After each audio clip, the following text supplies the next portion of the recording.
Supreme Magus, web novel, Chapter 15, Breakups. The original plan was to kill them all, erase the evidence and then make Orpal have an unfortunate accident. As Lith calmed down, however, he realized that it was an idiotic plan full of holes. If 5 young men disappear suddenly in a sleepy village like Lucia, it is bound to cause a commotion. Also, Orpal knows they were here. Once he discovers they are nowhere to be found, he could come too close to the truth for comfort. I don't want to give him any kind of leverage on me. There is also the possibility that these blockheads shared their plan with their siblings.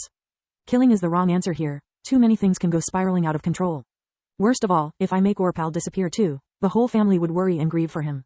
Most certainly I don't want to turn him into a F***-seeking martyr. I want him to pay. To suffer for his whole F***-seeking life. While in deep thought, Lith would release streams of lighting from his right hand, keep the spell active for a couple of seconds, then give his assailants a few moments of relief before zapping them again. They had already lost control of their bladder and bowels multiple times. When they were not writhing in pain, they were sobbing and begging for mercy. I can't let off this trash easily either. Always remember to pause between lashes. The short interval without pain fills them of false hope that it's finally over, making the next hit more painful than the previous. To punish them is not enough, I want to break them. There were too many variables. Lith was sick of running circles, so he decided to resort to a modified version of his very first plan, back on Earth. Those guys were trash too. I wonder how they reacted after my death, when the photos got leaked all over the internet with their names tagged. Lith had a cruel smile at the thought of his revenge, backstabbing them after so many years. With a final spell, Lith made the 5 lose consciousness and started arranging their bodies with spirit magic. I must keep both spirit and fusion magic a secret, so I need to create a stage from which I could end up a winner with just normal magic. An encirclement is too much for a 5-year-old, I'll fan them out. He put back the wooden stick in the hand of his owner, making sure it was smeared with blood. Lith was arranging the final details, when he heard someone calling his name from afar.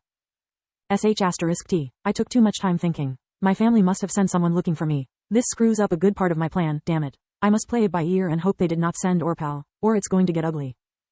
Lith looked through a window, spotting Alina approaching Celia's house with long and fast strides. Good, it's Mom. Rena or Dad would have been better, but I can work with this.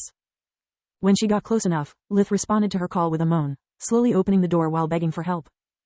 Alina started running with all her strength, and once inside what she saw was bone-chilling.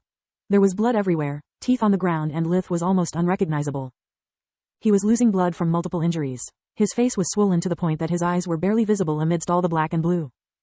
Lith was holding his left arm like it was hurt, and just by talking he could make her notice his bleeding gums and missing teeth. Mom, thank the gods it's you. Lith's voice was distorted by the injuries into a lisp. I was so afraid they would get up before I could call for help. They tried to kill me, Mom, and I have not the strength to fight anymore. Alina quickly embraced him, feeling him yelp and shivering from the pain caused by even such a gentle touch. My baby, my poor baby, who did this to you? The two of them started to cry at the same time. Alina because she was scared to death, Lith because while in his mother's embrace he could finally allow himself to vent all his rage and fears. Orpal, it's all Orpal's fault. These are all his friends, they even told me their plan when they thought I was about to die. Alina was shocked by those words, refusing to believe such a terrible thing. But those 5 really were Orpal's closest friends. One of them, Rizal, was even holding his grandfather's wooden stick, and it was stained with blood. Alina looked at Lith's head, easily spotting the bruises and cuts shaped after the cane. Why would they assault you otherwise? And how could they possibly know that today Celia was out of town? Alina thought out loud. Among the sobbing and crying, Lith was inwardly smiling. Feeding her facts was a last resort. It would have a much deeper impact if she put the pieces together by herself. Can't you heal yourself, even a little bit? Alina's voice was full of worry. Her son's condition seemed dire. Lith was expecting this question. Now that I had the time to recover, I could. But I won't. Why? That answer made no sense to her. Alina started worrying his injuries were affecting his mind. Because when you and Dad decide what to do with Orpal, I want you to take a good look of what he did to me. Lith screamed, coughing a mouthful of blood from a wound he had reopened on purpose. Orpal has always hated me. Always will, no matter if I help you all with chores or your health. He does not care how much game I bring to the table or money to our house. Nothing is ever enough for him. Lith kept screaming and sobbing. Am I such an awful son, such a terrible brother to deserve this? Lith hugged her with all of his strength, bawling his eyes out. Alina was at loss for words, but only for a moment. She held her son tightly, raising him up from the ground and carrying him back home. Then she brought the whole family to Celia's house to let them witness the scene with their own eyes.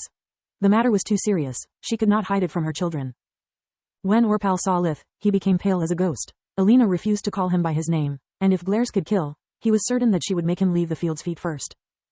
What the heck went wrong? Those morons knew the plan. They had only to rough him up, teach him respect and humility, but most importantly to force him to shut his F***-seeking mouth up. Now my stupid parents will never let me hear the end of it. And when he saw all the blood on the floor, with his friends still there and out cold, he felt his life falling apart. As soon as Alina let him do it, Roz embraced Lith before checking his conditions. After that he looked around the room, easily recognizing the 5 culprits. Rena, go call their parents. Take Tista with you, I don't want her to hear what I am about to say. Roz was even paler than Orpal, clenching his fists so hard that they started to bleed. Alina had whispered to him only 3 words after coming back with Lith. Orpal did it. In the beginning, he had refused to believe that one of his beloved children could do something like that.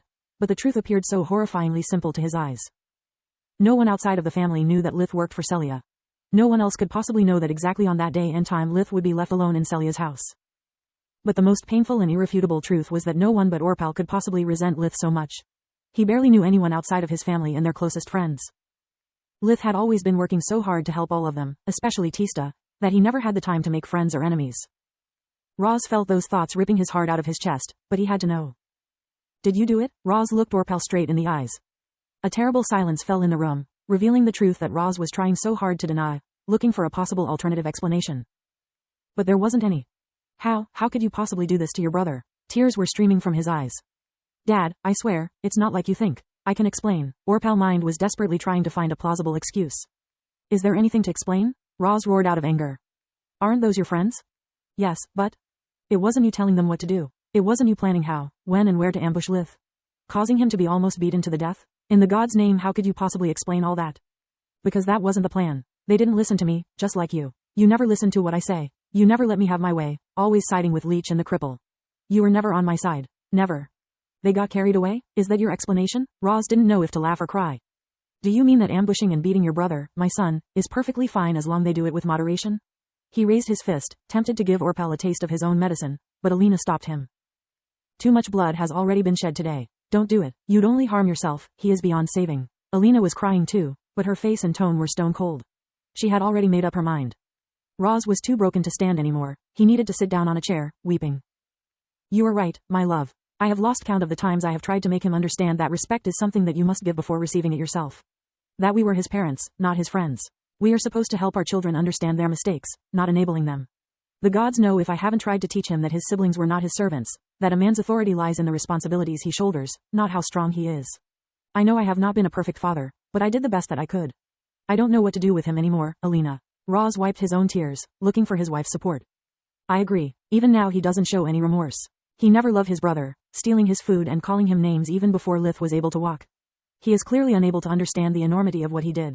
I believe that if we allow this to continue, he will do it again. If not to Lith, to Tista. And I'm not going to let him doing more harm to our family. She held Roz's hand tight, searching for the strength she needed. I think we should disown him, strip him of his name and report him together with his accomplices for attempted murder to the village militia. Thanks, my love. Roz had no more tears to cry, his resolve steeled like his voice. I don't think I had in me the strength to say it.